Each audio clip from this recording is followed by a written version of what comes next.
Olá, você acompanha a partir de agora mais uma edição do podcast Questão de Opinião, podcast de política aqui do Opinião CE. Meu nome é Felipe Barreto, sou repórter de política do jornal e para a conversa de hoje nós convidamos à nossa mesa o deputado estadual Guilherme Sampaio, líder do governo Elmano na Assembleia. Seja muito bem-vindo, deputado, espero que seja uma conversa aí super produtiva. Muito obrigado, Felipe, é um prazer estar aqui no Grupo Opinião, que produz um jornalismo com cada vez mais qualidade, o que, aliás, é algo imprescindível nesse momento em que a gente precisa reafirmar a nossa democracia. Não tem democracia de qualidade sem um jornalismo qualificado. Agradeço, deputado, mas antes de começar as perguntas, eu vou ler um breve histórico do senhor. Guilherme Sampaio, ele é formado em Ciências Contábeis pela UFC, tem pós-graduação em Administração de Recursos Humanos e é mestrando em Ciências Políticas pela Universidade de Lisboa. Ele já teve 5 mandatos como vereador de Fortaleza, foi líder de governo também durante a prefeitura durante a época em que a Luiziane Lins era prefeita de Fortaleza e já chegou a assumir a suplência da Assembleia em 2021, antes de chegar na Assembleia e está com mandato aí desde 2022, né, deputado?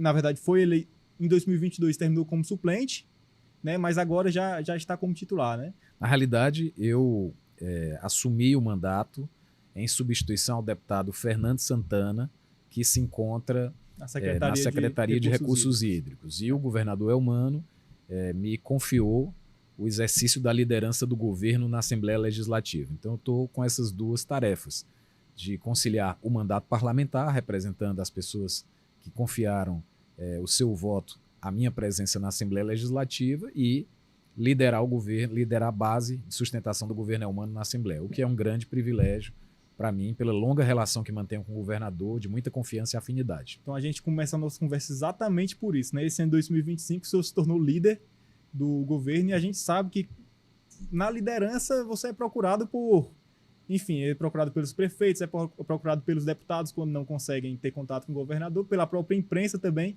Ou seja, é um dia que fica bem mais corrido, né? O cotidiano que, se antes de ser líder era de uma forma, agora acredito que seja mais corrido, né? Então, assim, eu queria saber qual tem sido assim, as principais diferenças que o senhor tem percebido durante enquanto você estava exercendo o mandato como deputado estadual, que também é corrido, mas agora como líder, acredito que é ainda mais, né? Então, quais têm sido as principais diferenças até o momento que o senhor tem percebido? Olha, Felipe, primeiro eu preciso te dizer que para mim é muito fácil ser líder do governo do governador Elmano, por várias razões. Em primeiro lugar, nós nos conhecemos há muito tempo, há mais de 20 anos. Eu conheci o governador Elmano quando era líder do governo da ex-prefeita Luiziane Lins na Câmara Municipal. Eu era o líder do governo e no meio do governo, mais ou menos, o Elmano chegou para assumir a coordenação do orçamento participativo e depois a Secretaria Municipal de Educação. Então nós convivemos e militamos no Partido dos Trabalhadores juntos há muitos anos. E ao estarmos juntos na mesma agremiação partidária, é claro que nós compartilhamos valores, crenças, ideias políticas. Então eu não preciso ligar para o Elmano para saber o que é que ele pensa sobre determinado assunto. Então isso facilita muito representá-lo na Assembleia Legislativa. E além disso, o governador Elmano tem se destacado muito pela credibilidade dos seus posicionamentos, das suas relações políticas, pelo compromisso de dar continuidade ao projeto político administrativo começado lá atrás pelo governador Cid, que ganha sequência com Camila e com a Isolda e que agora encontra na liderança firme, qualificada, estratégica do governador Elmano um prosseguimento. E eu diria que esse ciclo político, Felipe, é um grande patrimônio político do povo do estado do Ceará. O estado do Ceará hoje tem a melhor educação do Brasil. O estado do Ceará hoje, em parceria com o presidente Lula, traz investimentos que mudam radicalmente a oportunidade de gerar emprego para o nosso povo, como é o caso da Transnordestina, que vai gerar muito desenvolvimento na cadeia econômica de exportação aqui do estado do Ceará, ligando os produtores agrícolas em relação ao Porto do Pecém para a exportação da fruticultura e várias outras cadeias. Em torno da Transnordestina, nós já temos os portos secos sendo construídos, atraindo empresas que, com a facilidade logística da Transnordestina, vão escoar sua produção para o mercado externo. Nós temos obras estruturantes como o Eixão das Águas, a duplicação do Eixão das Águas, mais de R$ 1 bilhão, o ramal do Salgado, que vai beneficiar mais de 50 municípios com abastecimento d'água, o projeto Malha d'Água, a atração de investimentos de empresas na área de hidrogênio verde, os investimentos na área de cultura, o fato de nós, no próximo ano, pretendermos universalizar a educação em tempo integral para os alunos da rede pública. Então, tudo isso confere um grau de credibilidade que me deixa muito confortável para representar o governo do governador Eumano na Assembleia. E, de fato, a rotina é muito diferente de um mandato convencional, porque, além de tratar dos temas de sempre, como é o caso da educação, da cultura, da valorização do servidor público, que caracteriza muito forte minha vida pública, eu preciso negociar a aprovação das matérias do governo, eu preciso ser interlocutor de todos os deputados, dos deputados da situação e da oposição. Aliás, eu fui muito bem recebido pelos deputados, tenho uma relação muito produtiva, de muito aprendizado recíproco com o presidente da Assembleia, o deputado Romeu Aldigueri, que é um grande ator político nesse processo.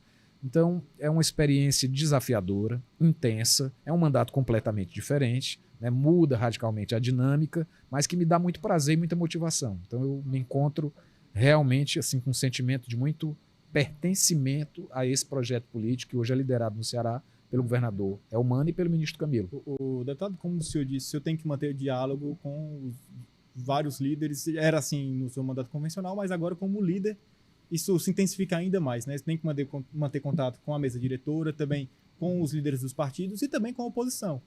E a gente vê os embates que ocorrem na Assembleia, muitos no campo político, realmente ali da posição deles acerca de algumas políticas, algumas ações que eles têm posições contrárias ao governo, mas às vezes esse embate vai para um nível mais acalorado, né? Vai para um nível, às vezes, inclusive existem embates pessoais, por exemplo, entre o líder da oposição, o sargento Reginaldo, e o secretário-chefe da Casa Civil, Chagas Vieira. É um embate aí que já está há algum tempo acontecendo. Então, assim, como em meio a todos esses embates que vêm ocorrendo, como sentar na mesma mesa e tentar chegar à melhor forma para que o Poder Legislativo possa continuar legislando e exercendo o seu trabalho em como é que eu posso dizer, em um ambiente onde dê realmente para exercer o trabalho, que seja colaborativo também. Olha, Felipe, isso às vezes é uma coisa difícil para a população entender, porque normalmente as pessoas acompanham o que aparece na TV ou nas mídias sociais, que é o debate na tribuna. Mas o ambiente do parlamento, ele obriga ao diálogo. Isso é uma coisa muito interessante do parlamento, porque ninguém consegue aprovar um projeto sozinho. Às vezes é necessário garantir quórum para a votação de determinadas matérias. A contribuição de uma oposição qualificada, de uma oposição crítica, é muito bem-vinda ao parlamento. Eu fui oposição muitos anos aqui em Fortaleza e sempre exerci com muita firmeza a minha posição. Agora, o que eu manifesto como crítica, e nem isso me impede de conseguir dialogar e estabelecer negociações para apreciação das matérias do governo na Assembleia Legislativa, eu manifesto como crítica uma oposição sem projeto. Eu acho que é isso que falta hoje à Assembleia Legislativa para qualificar o debate, para que a população possa ver representadas as diferentes opiniões numa proposta de governo, que é isso que nas eleições as pessoas escolhem. Então, uma coisa é você ter um programa para a educação, um programa para a segurança pública, para dialogar com o programa do governo atual, que pretende universalizar, por exemplo, 100% das escolas em tempo integral, que criou um programa de bônus para recompensar os profissionais de segurança quando os homicídios reduzem, como reduziram 17% no primeiro semestre do ano, para dialogar com essa parceria entre o governo do presidente Lula, o governo do governador Eumano e agora do prefeito Evandro Leitão, trazendo investimentos em várias áreas, inclusive na área da saúde com o IJF, e que agora no Ceará nos permite ter mais 4 hospitais regionais que em breve estarão à disposição da população, Itapipoca, Crateús, Baturité e Iguatu. Né? Isso é uma revolução do ponto de vista da assistência hospitalar, sem falar no hospital universitário, né, que é o maior do Nordeste e que já começou a funcionar e que, quando estiver pleno, terá mais de 800 leitos. Então, eu gostaria de discutir na Assembleia um projeto político alternativo a esse, mas não. o que se vê muitas vezes é um discurso demagógico, é um discurso que se reproduz nas redes sociais e um discurso, às vezes, carregado de ódio, que é a característica da extrema-direita fascista. Ela precisa escolher um inimigo, não é um adversário. É um inimigo a ser eliminado. E muitas vezes usa da mentira para construir o seu argumento. Isso eu acho que não contribui com um parlamento qualificado e, inclusive, com a visão que a opinião pública tem do parlamento. Isso eu combato com muita firmeza. Então, eu sinto falta na Assembleia, eu sou um homem do debate. Cresci numa tribuna, praticamente, são 20 anos de vida parlamentar. Me motiva o bom debate, o bom argumento. Agora, sinto essa falta na Assembleia Legislativa hoje. Cadê o projeto da oposição para fazer críticas e fazer memes ou vídeos na internet demagógicos, meramente de demarcação política, porque perderam as eleições, né? Então, quem perde eleições vai para casa, vai se organizar, vai fazer seu programa, vai conversar com o povo para ganhar a próxima. Isso é o papel de uma oposição. O senhor consideraria, o senhor falou que a oposição tem uma ação, uma atuação de uma extrema-direita fascista. Eu pergunto para o senhor se o senhor consideraria... Mas faço o recorte de que isso não é generalizado. Uma parte da oposição expressa essa posição, que é a posição dos que atentaram contra a democracia, dos que defenderam o governo do Bolsonaro, em que milhares de brasileiros morreram durante a pandemia por negligência do governo, dos que fazem uma crítica demagógica à política de segurança, quando na realidade no governo Bolsonaro defendiam que essa política era colocar armas na mão da população. Quando a gente vai ver, no final das contas, essas armas vão bater no crime. Elas vão bater exatamente nas organizações criminosas. Não estão mais na mão da população ou de atiradores de clubes esportivos. Então é essa demarcação que eu costumo fazer, até porque essa oposição de extrema-direita, na minha opinião, é antidemocrática. Ela ajudou a uma liderança política no país a tentar dar um golpe de Estado. Isso é contra o parlamento. Então isso deve ser denunciado. O que eu ia perguntar, na verdade, era se o senhor consideraria, por exemplo, que o ex-ministro Ciro Gomes se enquadraria neste grupo de extrema-direita, ou se o senhor acredita que ele está, talvez, assim, mudando o espectro político dele, ou o que ele dizia ter, né? Porque, assim, quando se falava do Ciro Gomes, ou quando perguntava para o Ciro Gomes, ele sempre se dizia como um político de esquerda, né, que está na esquerda. Inclusive, a própria irmã dele, a Lia Gomes, já defendeu ele em plenário, na Assembleia, dizendo que ele é um político de esquerda, a despeito do que tudo tem sido falado aqui nos bastidores da política e também no próprio plenário da Assembleia. Então, assim, o senhor considera que o ex-ministro Ciro Gomes estaria, não sei, mudando o espectro político dele, acenando para a extrema-direita aqui no Ceará? Olha, eu acho, Felipe, antes de mais nada, que é lamentável a degradação política da carreira do ex-ministro Ciro Gomes. É um quadro político que foi quase tudo e vai terminar sendo quase nada, na prática.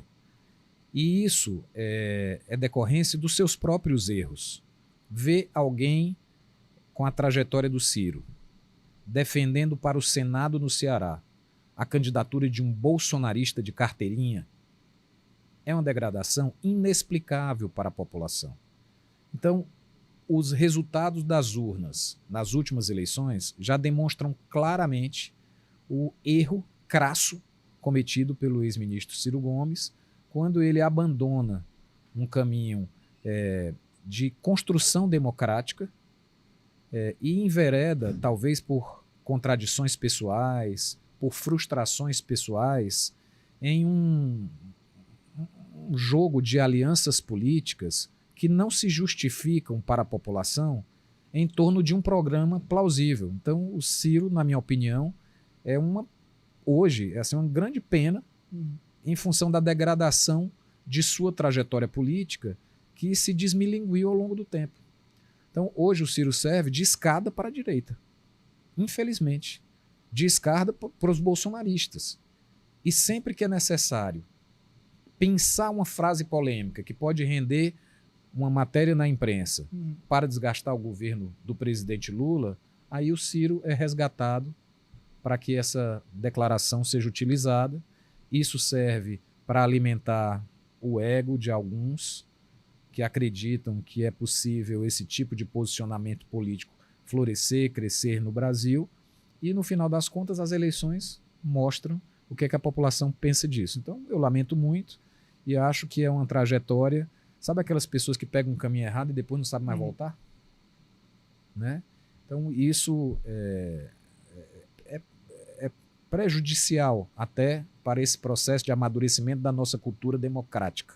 Quando a gente vê o que aconteceu recentemente no país com um ex-presidente que patrocinou uma tentativa de golpe que envolvia tentativa de assassinato do presidente eleito e o ex-ministro Ciro Gomes, com a estatura política que adquiriu, calar sobre a condenação de Bolsonaro, isso é muito grave, muito grave. É irreparável, é imperdoável, né? E acho que perde não só o ex-ministro, como aqueles que historicamente o acompanharam no seu grupo político. O senhor acredita, até desculpa perguntar novamente sobre ele, mas o posicionamento dele em 2018, nas eleições gerais, no segundo turno, de, na verdade, não se posicionar, né, ou em relação ao Bolsonaro ou em relação ao Fernando Haddad, contribuiu para que o bolsonarismo se fortalecesse?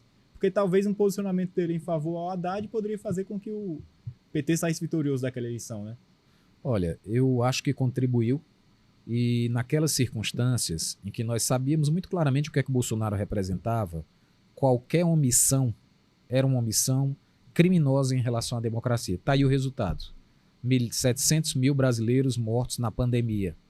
O Ministério da Educação discutindo besteira durante 4 anos, trocando ministro toda hora, né, quando nós tínhamos desafios muito grandes que só foram retomados agora com a bem-vinda presença do ministro Camilo Santana.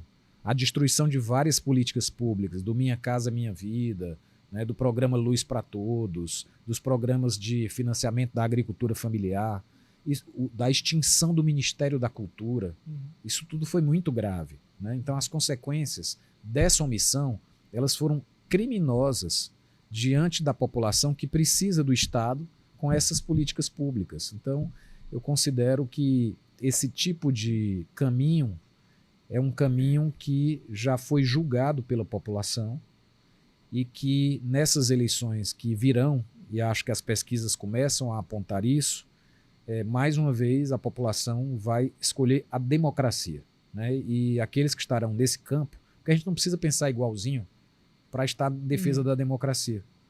Aqueles que estarão nesse campo, eu penso que terão o apoio da nossa população. É isso que as pesquisas estão começando a demonstrar.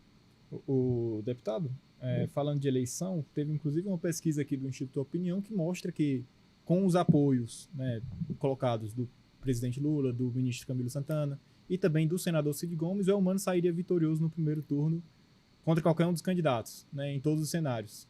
O senhor acredita... E repetiria, na verdade, o que aconteceu em 2022. Né? Em 2022 ele foi eleito em primeiro turno contra 2 candidatos também. Era o Roberto Cláudio, assim, 2 candidatos mais fortes, né, que tinham mais força de talvez chegar a um segundo turno. No caso, Roberto Cláudio e o Capitão Wagner.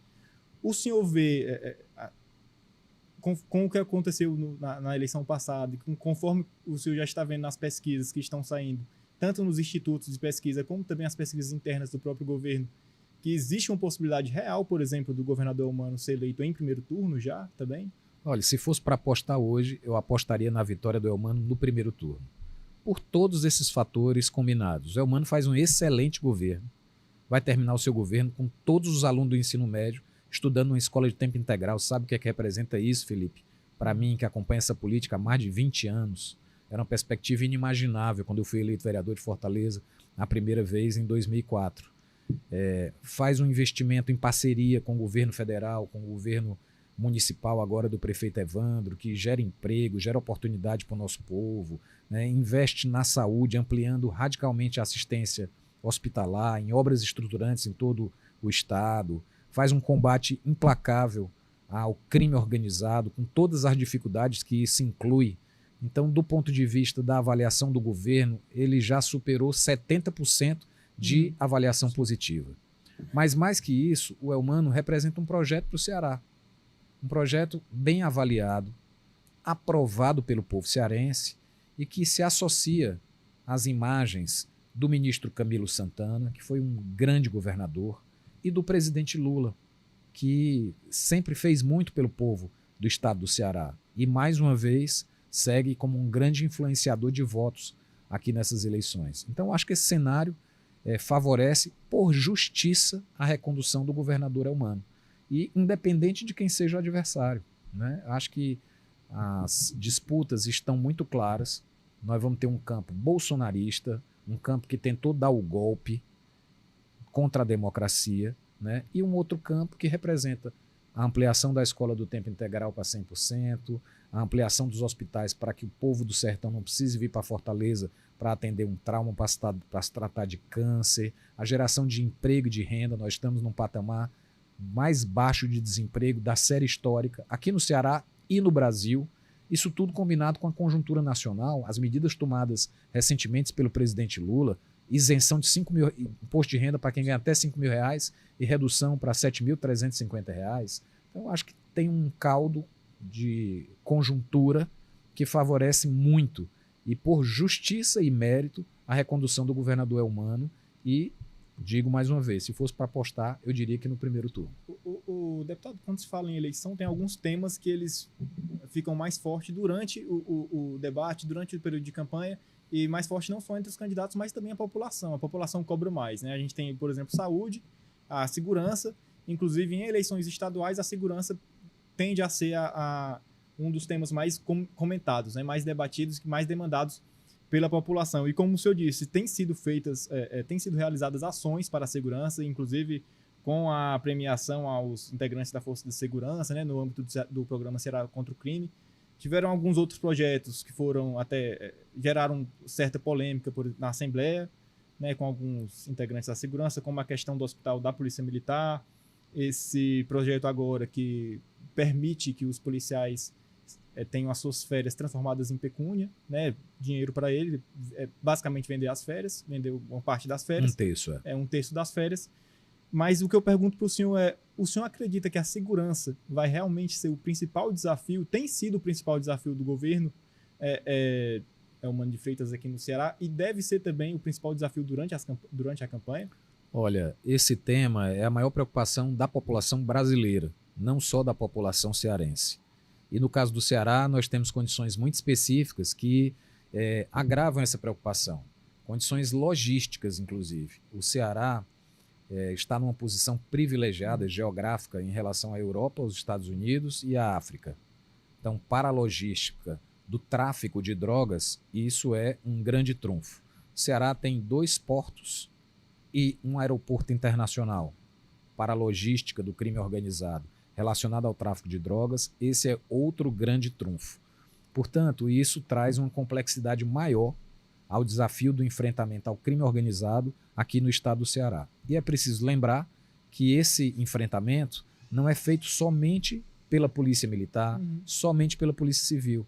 Ele requer o apoio da Polícia Federal, que é quem patrulha as fronteiras, ele requer colaboração com as prefeituras. Então, é um problema bastante complexo. O que é que o governador tem feito? Tem atuado fortemente em todas as frentes. A primeira delas, inteligência. Aumentou 7 vezes o efetivo e o investimento no pessoal de inteligência da nossa polícia, exatamente para perseguir o rastro do dinheiro e, através de operações sofisticadas, prender os chefes das quadrilhas. Por isso que nós estamos aumentando o número de prisões relacionadas ao crime organizado aqui no estado do Ceará. O segundo movimento foi fortalecer o efetivo, mais profissionais de segurança.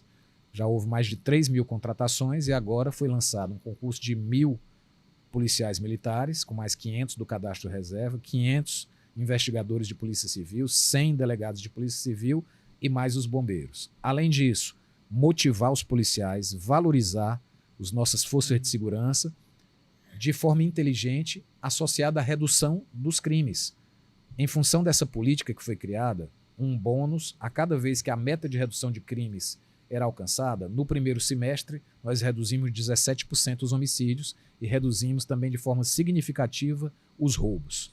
O governo investiu 54 milhões de reais para remunerar os servidores da Força de Segurança Pública com esse bônus. E, além de tudo, viaturas, equipamentos, foram mais de 1.000 viaturas adquiridas na gestão, equipamentos necessários para o enfrentamento ao crime organizado. Mas você não supera isso somente com repressão. Essa decisão de enfrentamento categórico, né, implacável ao crime organizado, ela se associa à prevenção. Aí é onde entra a política de educação, garantir que toda escola tenha tempo integral, que o aluno faça esporte, tenha acesso à arte, tenha acesso à cultura, tenha acesso à formação para o mundo do trabalho. Essas políticas de prevenção entra muito o papel das próprias prefeituras também, né? Parceria com as prefeituras, que hoje permite que o Ceará seja reconhecido como o melhor ensino fundamental do país e vai aumentando também gradativamente o número de escolas de ensino fundamental que funcionam em tempo integral.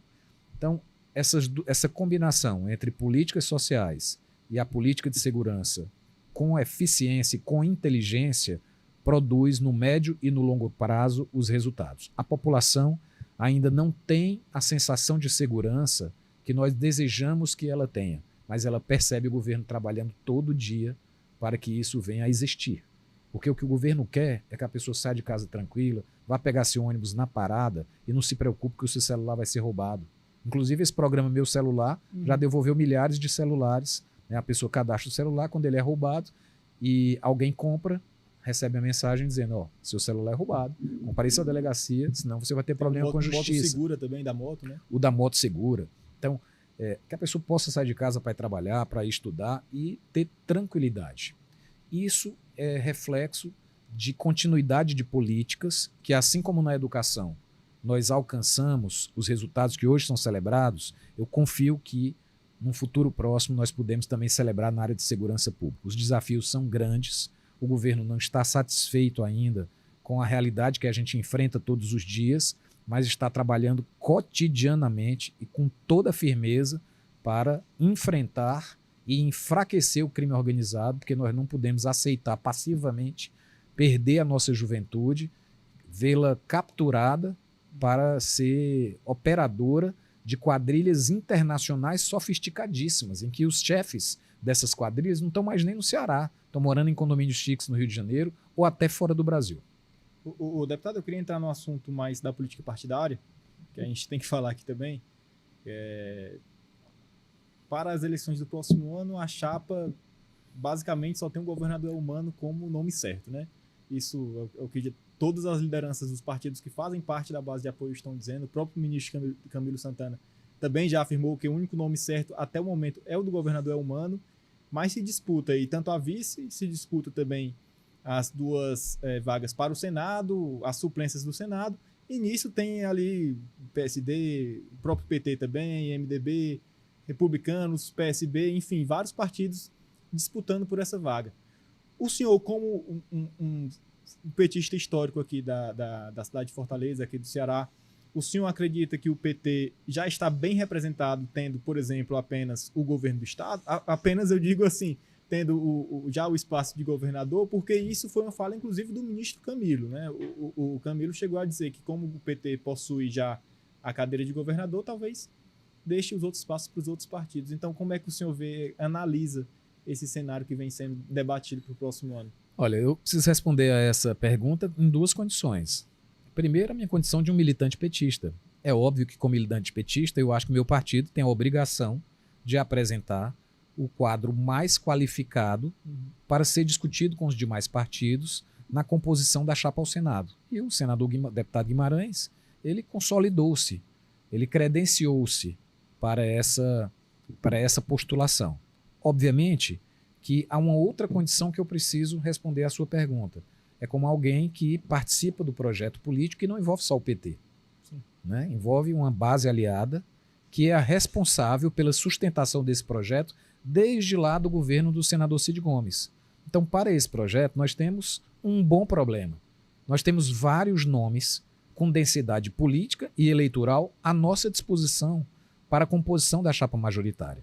Só que esse não é o foco da nossa energia agora, porque nós estamos ainda no terceiro ano, nós não terminamos o terceiro ano do governo do governador Eumano de Freitas. É óbvio que os partidos precisam discutir, apresentar os seus nomes, isso é legítimo. Os próprios quadros políticos devem se colocar, isso é legítimo. Mas a nossa energia tem que estar concentrada em cuidar do povo do Ceará, executando o programa de governo que o governador Elmano se comprometeu, que é o que está sendo feito. Até porque, daqui para o período eleitoral, muita água vai rolar ainda. Há as composições nacionais que interferem nas composições locais. Então não faz o menor sentido gastar energia agora com essa discussão, que amanhã pode ter um cenário completamente diferente. No momento certo, no momento oportuno, nós vamos reunir as lideranças partidárias, sob a liderança do ministro Camilo, do governador Elmano, com a participação do senador Cid Gomes, e vamos fazer como sempre fizemos, colocar à mesa as nossas alternativas e vamos escolher o melhor para o Ceará. E o melhor para o Ceará nem sempre é o melhor para o seu partido ou para o meu partido. É o melhor naquelas circunstâncias. Porque se tem uma coisa que é preciosa para nós, é o projeto político. Não se trata de fulano ou beltrano. Ninguém esperava que o Elmano fosse ser o candidato a governador e as circunstâncias produziram a candidatura do Elmano e ele está aí consolidado como um dos quadros mais qualificados entre os governadores dessa geração, admirado pelo presidente Lula, admirado pelos seus pares aqui do Consórcio Nordeste e consolidado como liderança política aqui no cenário estadual. Então, essa composição ela tem que ser em função desse projeto político. E isso exige solidariedade, exige humildade, exige abertura para discutir as alternativas, o que é melhor para determinado momento. Não se trata de discutir que um nome é melhor que o outro, mas naquelas circunstâncias, o que é que favorece mais a continuidade desse projeto político? Nós temos uma grande responsabilidade. Nós temos conduzido já alguns governos a administração do estado do Ceará com resultados reconhecidos pela população. Então nós não podemos nos dar ao luxo de cometer erros. Nós precisamos avançar nesse processo para cada vez mais ter um estado desenvolvido, com desemprego baixo, com oportunidades melhores para a população, com direito à moradia digna, com saúde acessível, e isso exige a habilidade política de saber escolher o problema do dia. O problema do dia não é a escolha da nossa chapa majoritária para o Senado. Esse será o problema, ou o bom problema, do próximo ano, já pertinho das eleições. O desafio do dia é concluir o programa de governo do governador Elmano, que vai muito bem, porque não tem melhor campanha, quer seja para um senador que compõe aquela chapa, quer seja para o governador, do que um bom governo e bem avaliado. E é isso que o governador Elmano tem feito até aqui. O deputado, essa discussão fica para um outro momento realmente, mas eu queria saber, nesse momento, qual vai ser, o que vai pesar mais, além, é lógico, de garantir os espaços para os partidos, digo, entre os próprios possíveis candidatos, entre os pré-candidatos, quais características, quais qualidades destes nomes devem pesar mais para que chegue e fale, esse fulano é candidato ao Senado, cicrano também, e não o outro, que fica ali. Então, assim, quais qualidades o senhor consideraria como fundamentais para que o Estado esteja representado no Senado? Porque o Senado, ele, por Constituição, ele é para representar o Estado, né? A Câmara dos Deputados representa a população, o Senado representa o Estado. Então, o senhor, como líder do governo, o que é que o senhor espera de qualidade desses nomes que estejam representando o Estado no Senado? Olha, eu acho que tem um aspecto que precisa ficar muito explícito nessa nossa construção. Nós fazemos parte de um projeto nacional. É um projeto que é liderado pelo presidente Lula, que tem a colaboração do ministro Camilo Santana, que aqui no Ceará é liderado pelo governador Elmano, e esse projeto tem uma coerência.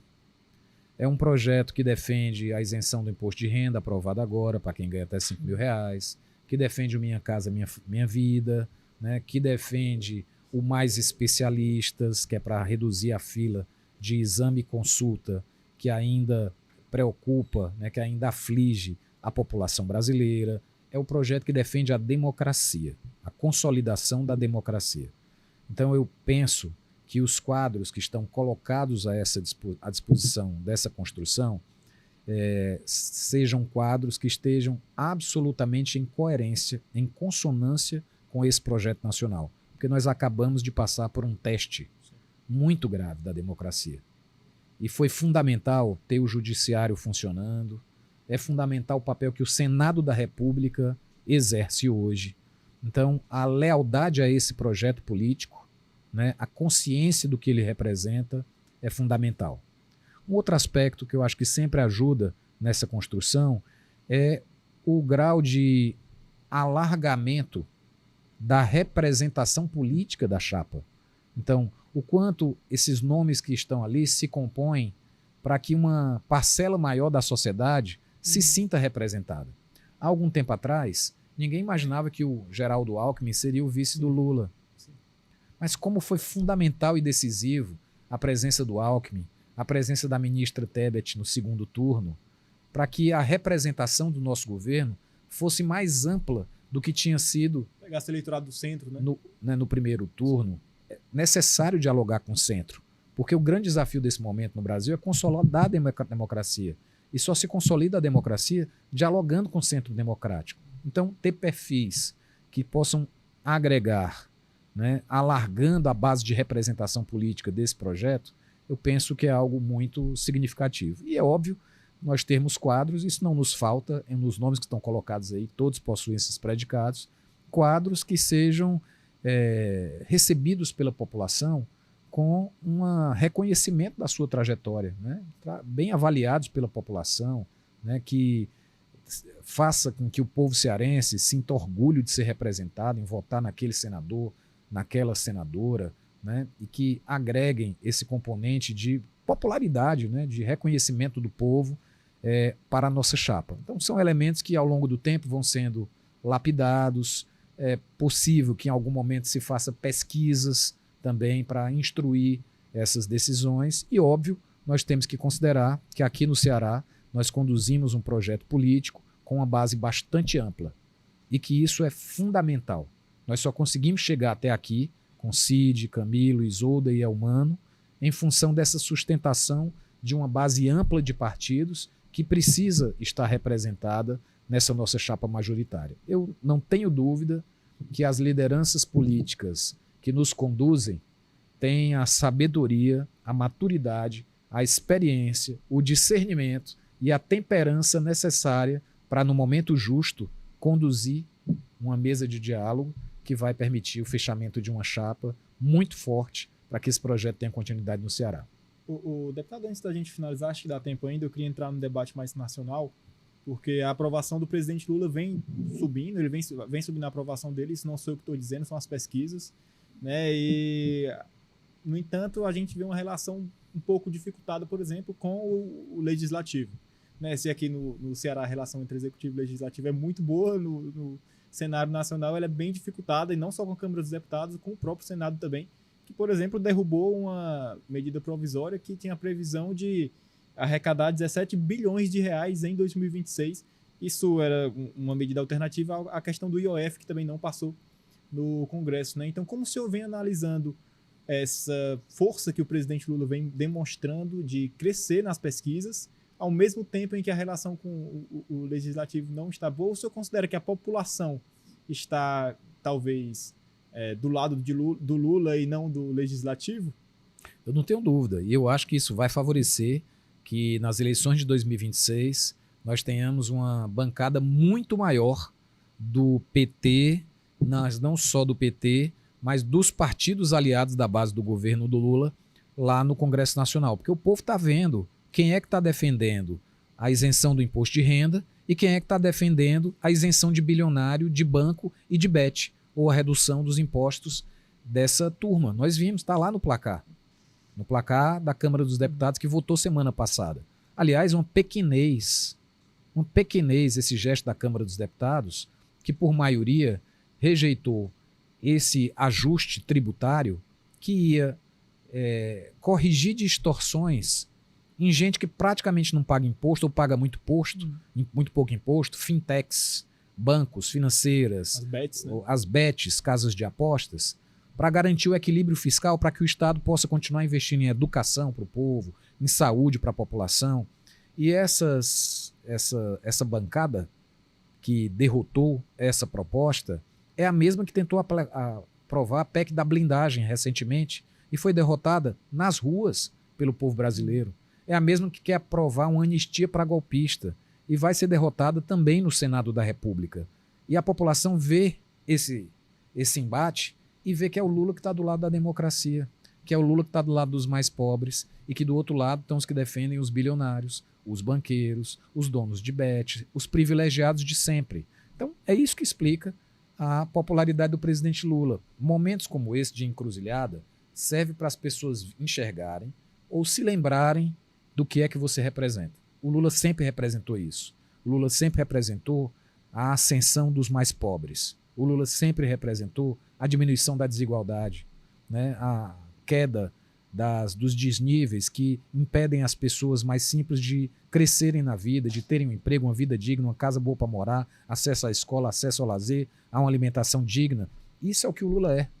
Então, momentos como esse, que são momentos de encruzilhada, faz com que as pessoas percebam quem representa o quê. À medida em que as pessoas vão percebendo isso, a popularidade do presidente Lula só cresce. Então, essa derrota, entre aspas, do governo nessa matéria, na realidade, vai se transformar numa derrota da oposição. O governo tem os seus recursos, vai utilizar esses recursos para buscar novas fontes para financiar a máquina pública, e a oposição, ou esta bancada, mais uma vez, carimba na sua testa que o seu principal compromisso não é com a diminuição da desigualdade, é com os ricos e privilegiados desse país. Então, quanto mais isso acontece, mais a popularidade do Lula vai crescer, e eu não tenho dúvida que ele está caminhando para ser reeleito presidente da República agora pela 4ª vez. Independente de quem enfrentar nas eleições.